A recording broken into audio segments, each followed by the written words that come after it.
ruling elites terrified by the mobilization of the left in the 1960s, or by what Samuel Huntington called America's excess of democracy, built counter-institutions to delegitimize and marginalize critics of corporate capitalism and imperialism.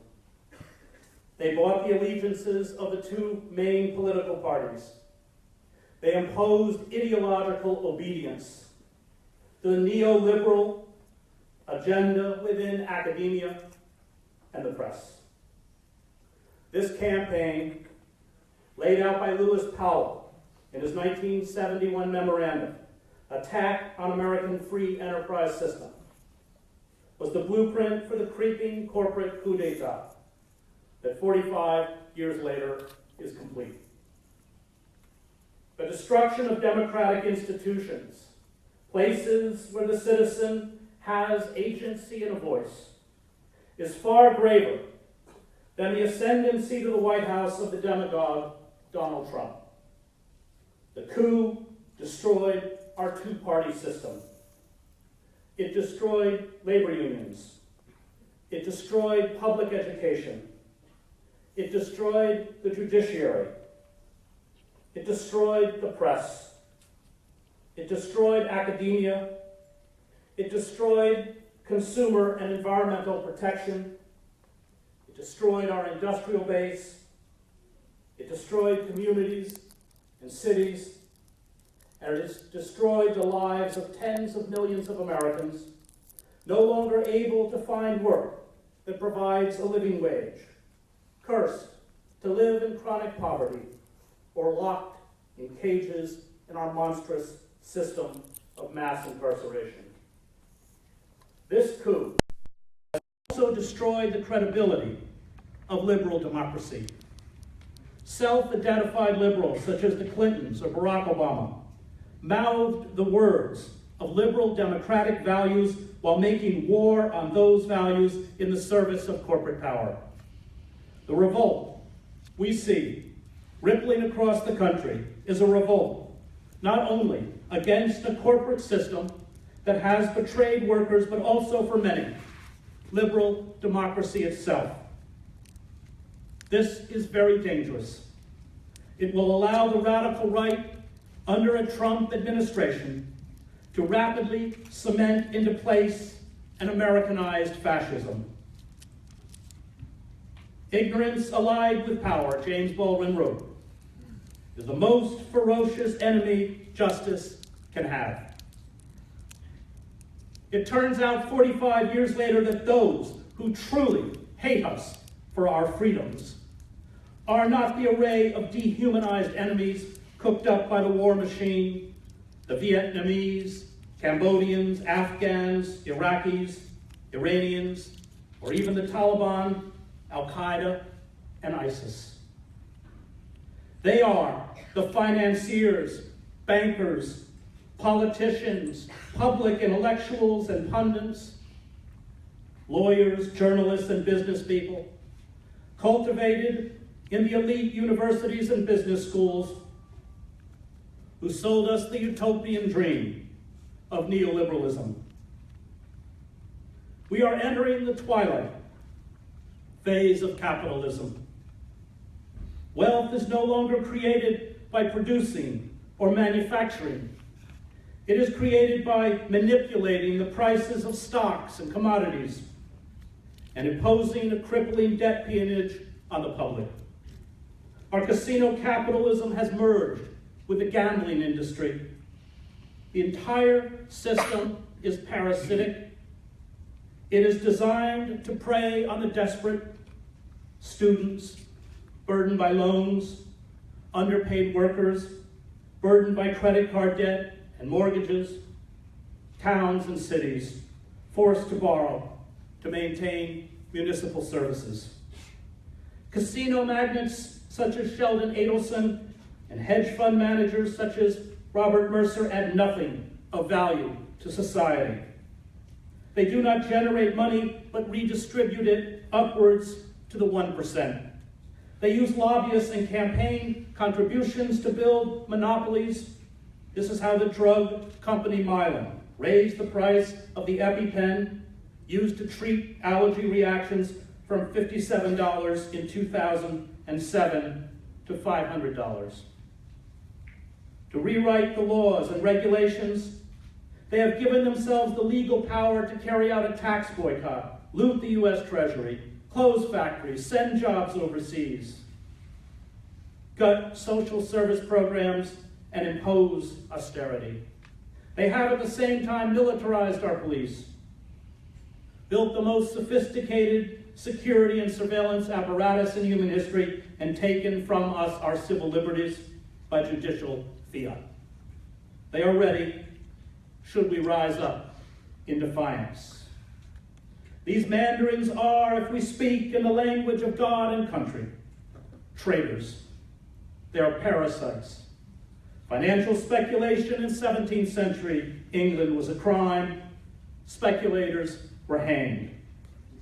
The heads of most of the banks and hedge funds, the executives of large corporations such as Walmart and Gap that run sweatshop death traps for impoverished workers overseas, deserve prison far more than most of the poor students of color who never had a fair chance in life and who I teach within our prison system.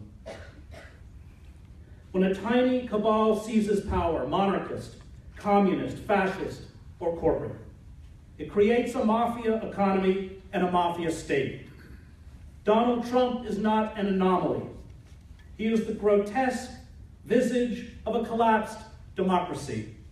Trump and his coterie of billionaires, generals, half-wits, Christian fascists, criminals, racists, and deviants play the role of William Faulkner's Snopes clan. The Snopeses in Faulkner's novels ruthlessly seized control from the degenerated former slave-holding aristocratic elites. Flem Snopes and his extended family, which included a killer, a pedophile, a bigamist, an arsonist, a mentally disabled man who copulates with a cow, and a relative who sells tickets to witness the bestiality, are fictional representations of the scum now elevated to the highest level of the federal government. They embody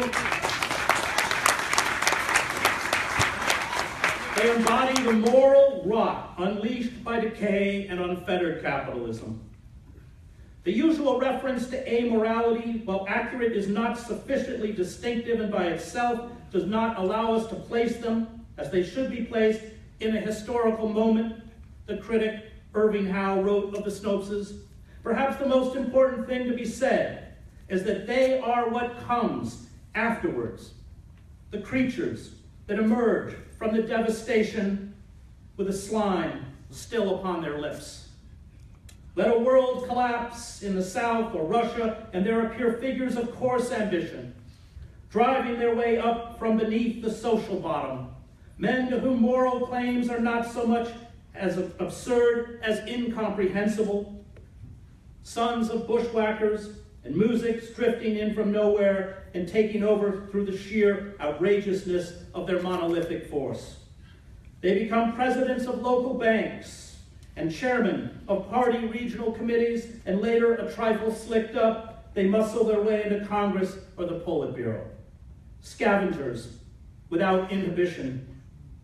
They need not believe in the crumbling official code of their society. They need only learn to mimic its sounds. What comes next, history has shown, will not be pleasant. A corrupt and inept ruling elite, backed by the organs of state security and law enforcement, will unleash a naked kleptocracy. Workers will become serfs. The most benign dissent will be criminalized. The ravaging of the ecosystem will propel us towards extinction. Hate talk will call for attacks against Muslims, undocumented workers, African Americans, feminists, intellectuals, artists, dissidents, who will be scapegoated for the country's stagnation. Magical thinking will dominate our airwaves and be taught in our public schools. Art and culture will be degraded to nationalist kitsch.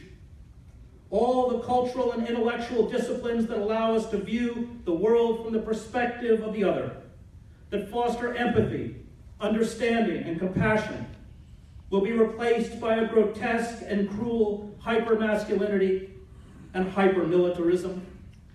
Racism, bigotry, misogyny, and homophobia will be validated by those in power.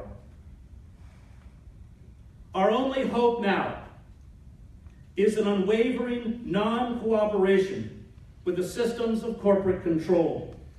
We must rebuild new democratic institutions from the ground up.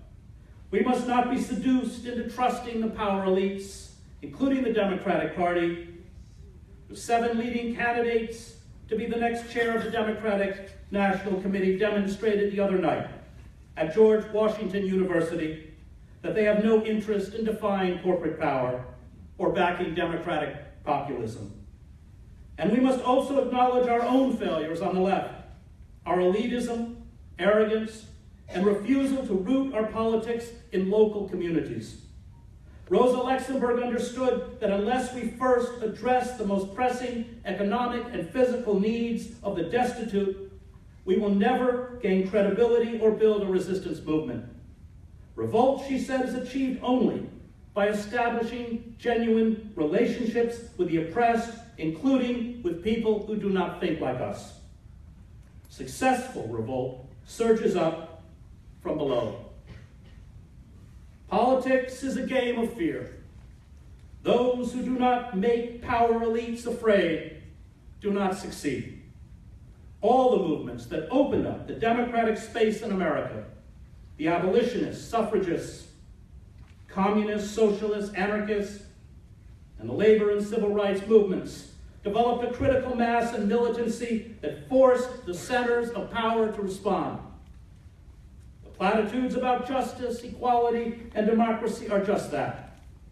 Only when power is threatened does it react. Appealing to its better nature is useless. It doesn't have one.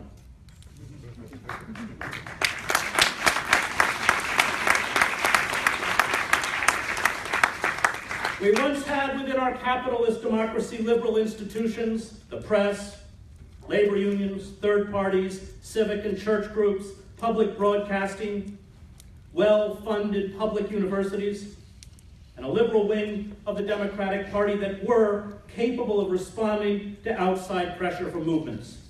They did so imperfectly. They provided only enough reforms to save the capitalist system from widespread unrest or with a breakdown of capitalism in the 1930s from revolution. They never addressed white supremacy and institutional racism or the cruelty that is endemic to capitalism. But they had the ability to ameliorate the suffering of working men and women. This safety valve no longer works, and when reform becomes impossible, revolution becomes inevitable. The days ahead will be dark and frightening, but as Immanuel Kant reminded us, if justice perishes, human life on earth has lost its meaning. We fight for the sacred. We fight for life. It is a fight we must not lose. To be a bystander is to be complicit in radical evil. Tell it. Yep. Revolt is a political necessity. It is a moral imperative. It is a defense of the sacred, and it alone makes hope possible. The moment we defy power, we are victorious. The moment we stand alongside the oppressed and accept being treated like the oppressed, we are victorious.